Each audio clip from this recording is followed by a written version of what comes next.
101.5 FM WMIX. I'm Chad Baker.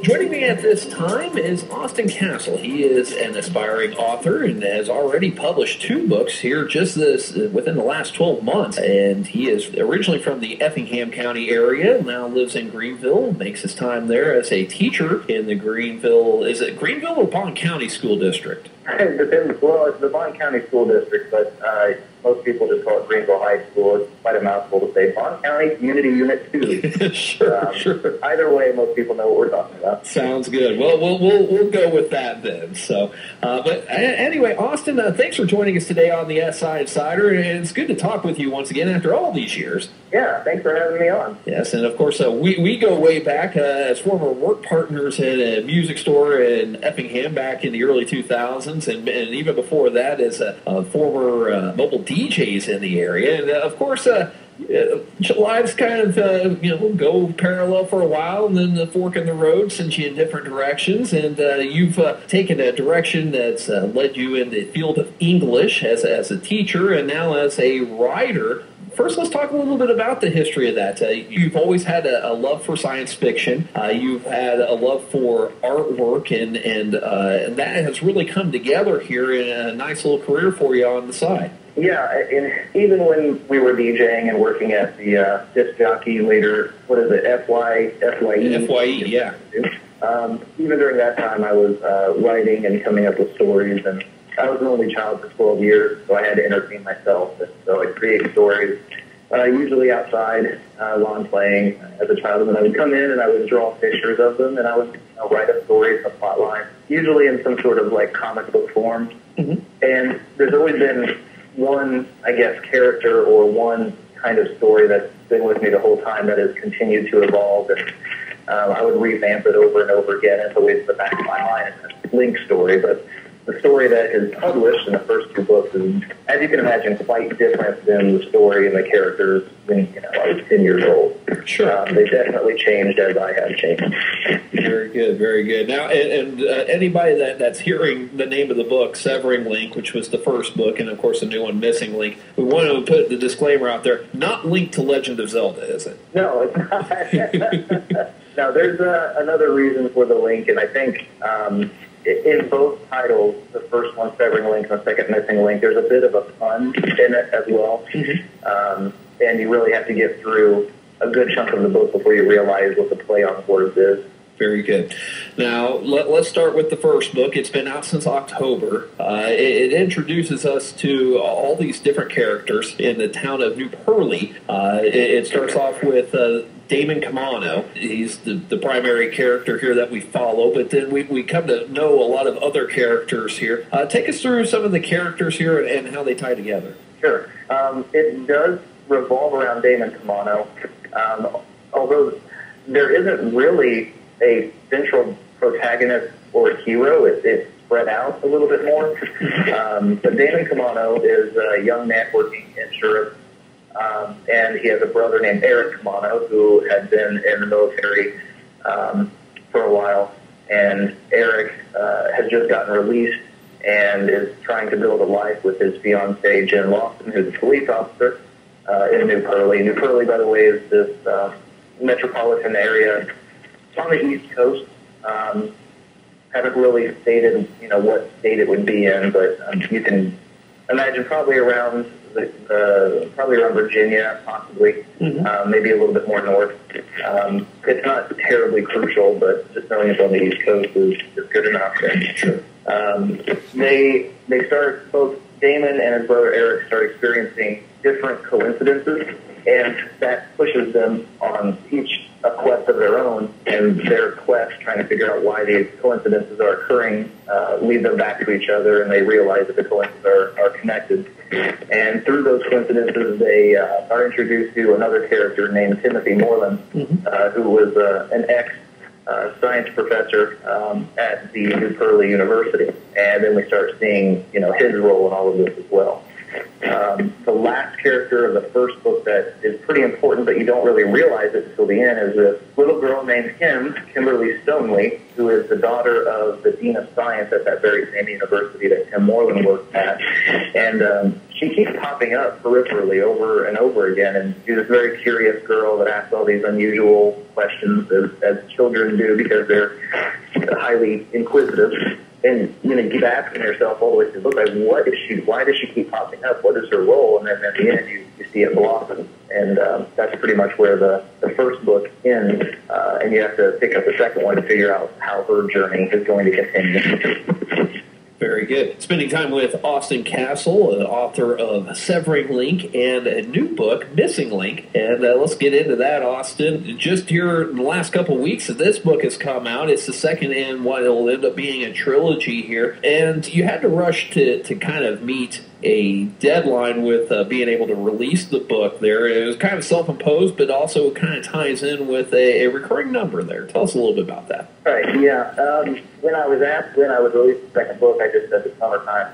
And then sometime in early June, I had this epiphany like, wait, I could release this on a date that is quite significant in the series. And although it's not really the date per se, it's the numbers 618. And so I hurried the proof. I had the two editors that I had looking at it give me their feedback so I could make the changes in time and release it then on the 18th. And it is self-imposed. I just thought it would be a cool concept to be able to release one of the books on that actual number. The number is one of the coincidences that Damon tracks, and I don't think I'm spoiling too much.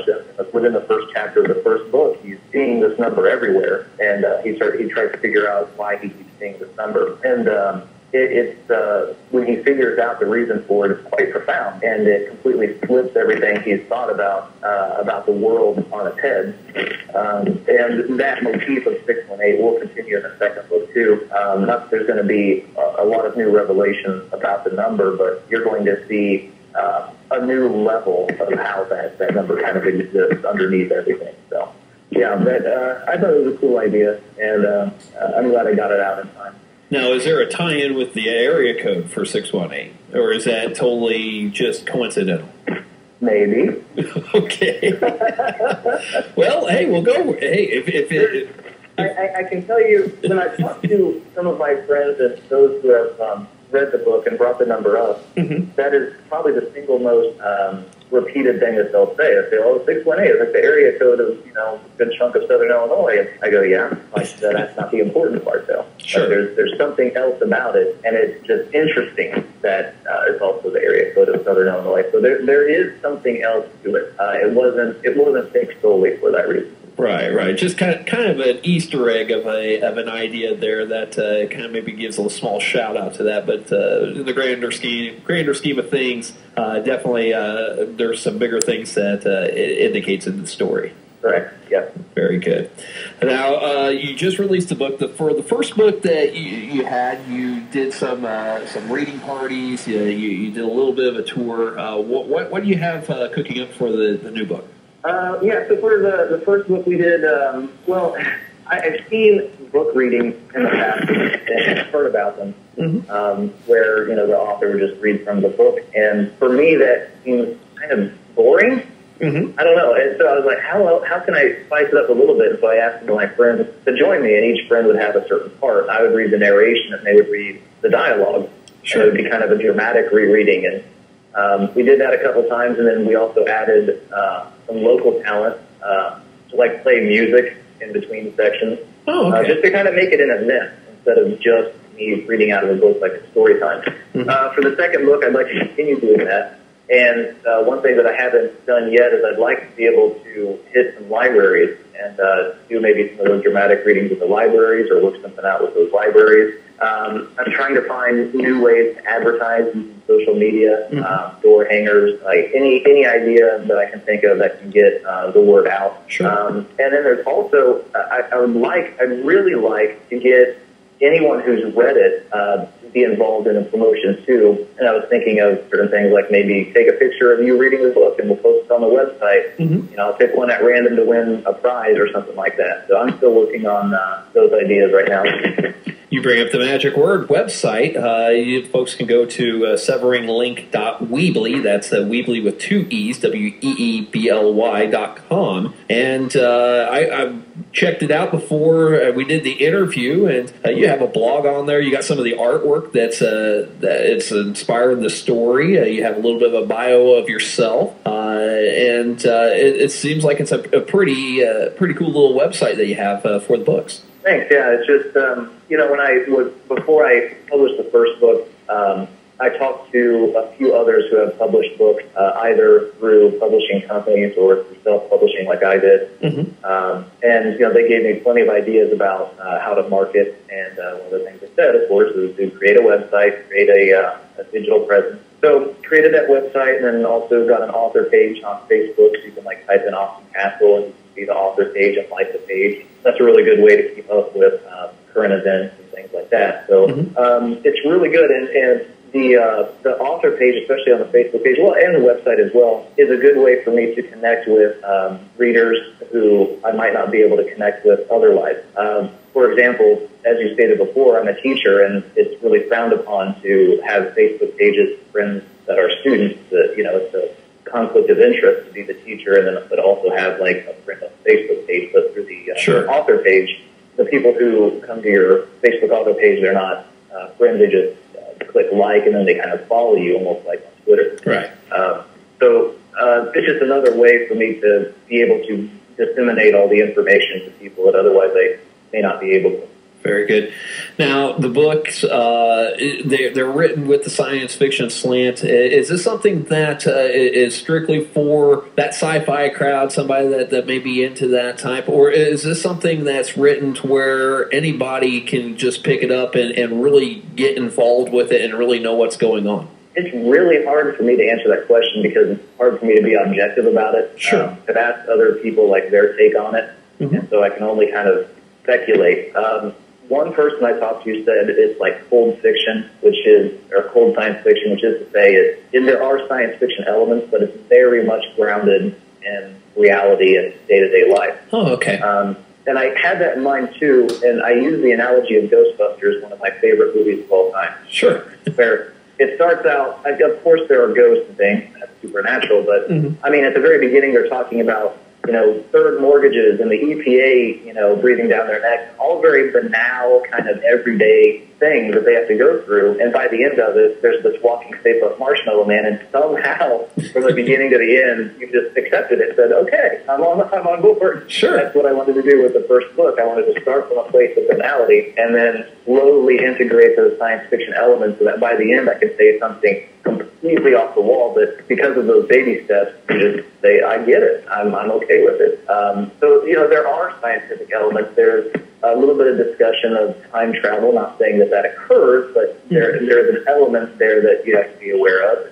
There's a discussion of, quantum physics and things like that, but you don't have to be a scientist to understand it. I mean, Damon Kamano is, I guess the guy whose eyes we look through, and he's the everyman. And so if you don't understand it, well, Damon doesn't understand it either. You have to have it explained to him. So no, you don't have to be a fan of science fiction to get into it. And many of my family members, especially who don't generally read science fiction, they read it and they really enjoyed it. And they're like, I didn't really feel lost. There were a couple terms I'm like, I may want to look that up, but it doesn't take away from the book. It still gives me an idea. Very good.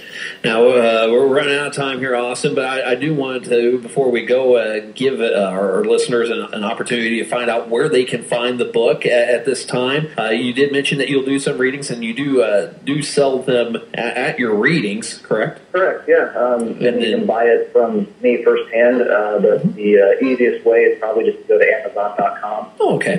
If you type in severing link or missing link, severing link comes up pretty easily, but as you can imagine, there are a number of titles with missing link titles. You can scroll a little bit to find it, but missing link is there too. Or you could go to Amazon.com and just type in All Kastl, and there's an author page through Amazon, and both books are listed there as well.